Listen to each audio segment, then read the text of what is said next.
My name is Gullo. I am from New York, New York.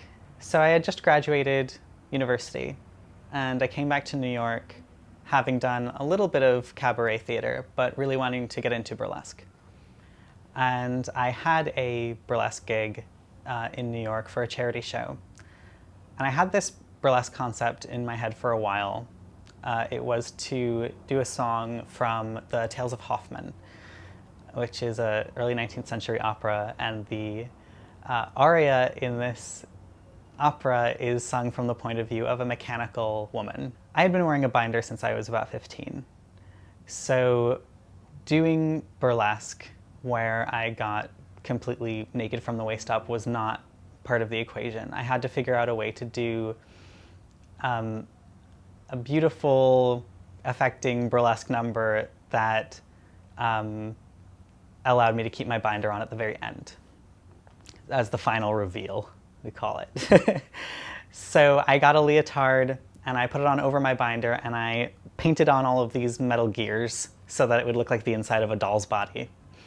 And the concept was I would have this beautiful, historically appropriate gown and a stuffed bra, and I would strip out of it to this more masculine silhouette that I had with the binder on, and the final reveal would be all the mechanical parts. Doing this act made me feel even more excited to get top surgery and to be able to perform without wearing a binder and not be restricted to having to make a character that required full coverage. And be able to do burlesque like my colleagues do burlesque, where they get down to pasties and a G-string. The date of my surgery comes around and I take a break from burlesque.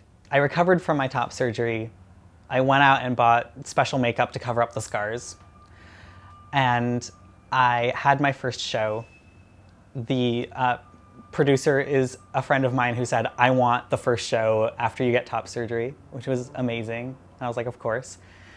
It's in Philadelphia, and I hadn't performed in Philadelphia before, I don't think. So it was a whole room of people that didn't know me.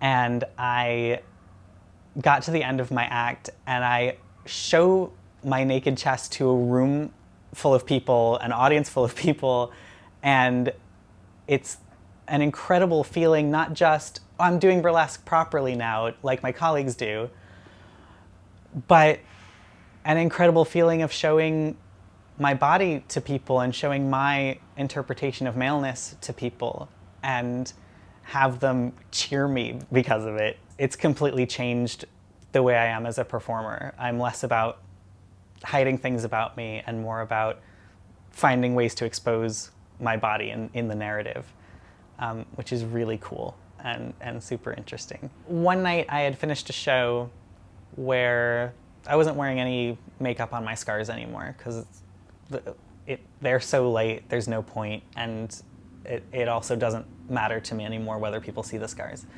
So after the show, a young person comes up to me and says, I've seen you perform a few times. I was sitting close and I saw just the edge of your top surgery scar, and I just wanted to let you know that I'm trans. I haven't come out to anyone yet, but I really want you to know that your performance really spoke to me, and it's incredible to see someone that I can identify with on stage not being a curiosity, but being a thing of beauty, and that is really important for me to see.